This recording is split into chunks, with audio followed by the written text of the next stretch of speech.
Pierrot le Fou is in some sense a summary of Godard's work to date.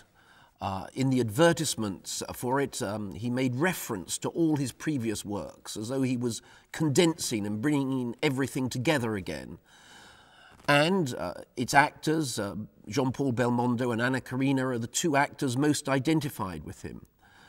So one might think in some ways that this story of death and the impossibility of love, the two great themes of Godard's work, as Raoul Coutard, his cameraman, says, gives us nothing new. But there are new things. The first is the savagery of the work. The casual death, the pain are much more evident than in previous films. When his elder sister Rachel, who was almost a twin of his, born in the same year, saw the film, she was beside herself with anxiety and worry. She saw it as a clear sign that Godard would himself commit suicide, mimicking the Belmondo's actions at the end of the film. And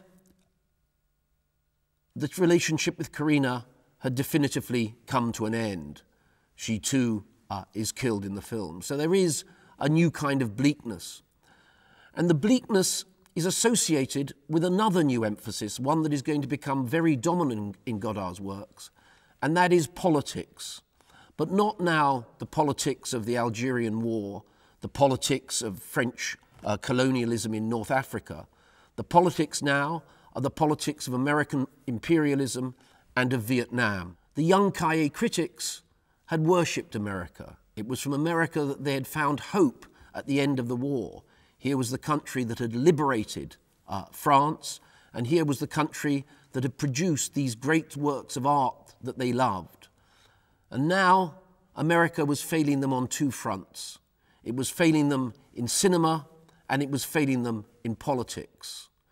The American war in Vietnam in 1965 was becoming more and more of an organizing point across the world as people found themselves facing up to the reality of what was happening in a former French colony, French Indochina as it was once called. And so it is Vietnam which comes through on the radio as Belmondo and Karina leave Paris. It is Vietnam that becomes a theme as they act out the agony of Vietnamese peasants for passers-by in a cafe. These themes of love and death and Vietnam come together in a film shot in brilliant primary colours, as beautiful as anything that Godard has ever made, but a film with a deep, deep pessimism.